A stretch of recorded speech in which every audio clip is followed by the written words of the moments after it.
Now, in the southwest region, the Lagos state government has announced that the use of mercury-based bulbs should be stopped in order to remain healthy.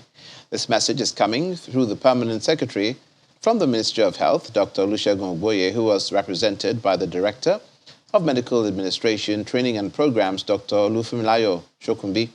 The ministry is also asking the public to transit to light-emitting diodes and prevent chronic diseases. A mercury vapor lamp is a gas discharge lamp that uses an electric arc through vaporized mercury to produce light. Unknown to most people, mercury bulbs can be dangerous to health. According to the World Health Organization, exposure to mercury is a threat to the development of the child in utero. It may have toxic effects on the nervous, digestive, immune systems, lungs, kidneys, skin, and eyes. Now, joining us on News Across Nigeria to shed more light and give us some more information is the Executive Director, Sustainable Research Action for Environmental Development Nigeria, Dr. Leslie Adogame. Thank you for being on News Across Nigeria. It's a privilege. Now, it's news to many. You'll be surprised that those bulbs, some of which we've shown, they have a spiral shape. Are all of those bulbs mercury bulbs? So please, let's begin by you making a distinction between the normal electric bulb and the mercury-based bulb. Okay, so thank you very much. Currently, we have almost like 3 different kinds of bulbs in existence. You have the ones you call the incandescent lamps. Those were the ones you used before. If you know, in those days, these bulbs that has pins, those are incandescent. They are gradually being phased out, 40 watts, 60 watts. Now we have what we call the Cfls, that is compact fluorescent. When the energy saving era came, that's the one you see, energy savers. Now, these 2 that I just mentioned are bulbs that contains mercury, and they are not also energy efficient in terms of consumption. Mercury is impregnated into these bulbs to enable them transmit their light.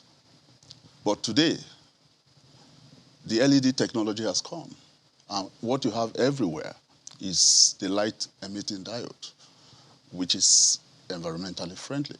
So the difference between those 2 categories I mentioned and this one is that the LED is that the LED doesn't contain mercury, while those ones contain mercury. So when there's any breakage or maybe accidental damage, what you found is mercury going to the environment.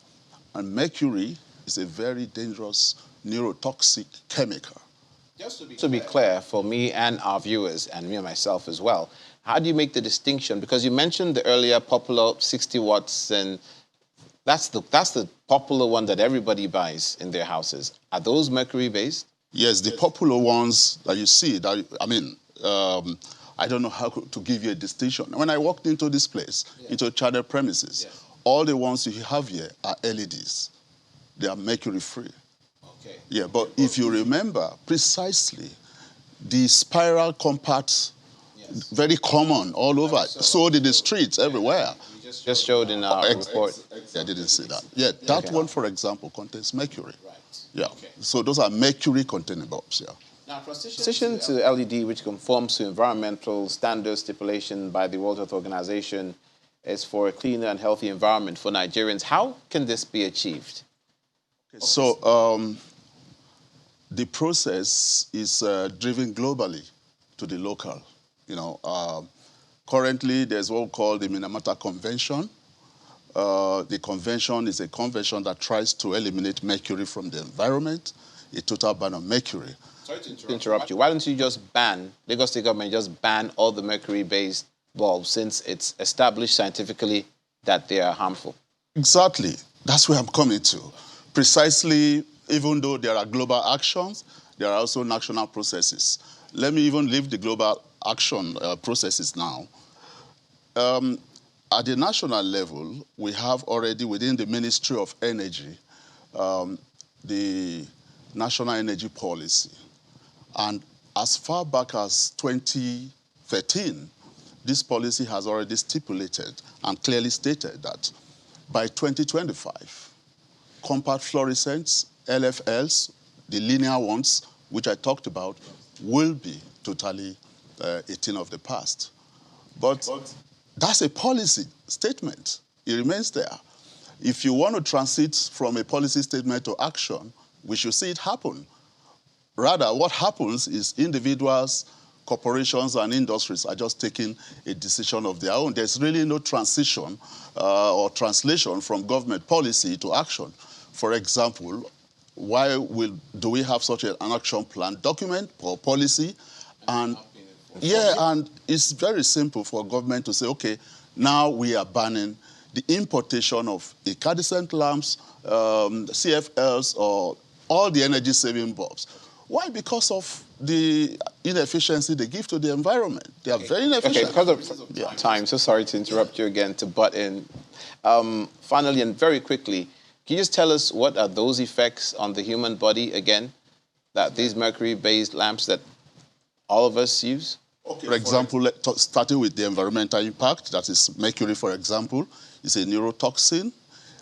There's high rate of neurological diseases these days, you know, and it could be attributed to effect of mercury. Mercury is one chemical in the environment that is indestructible.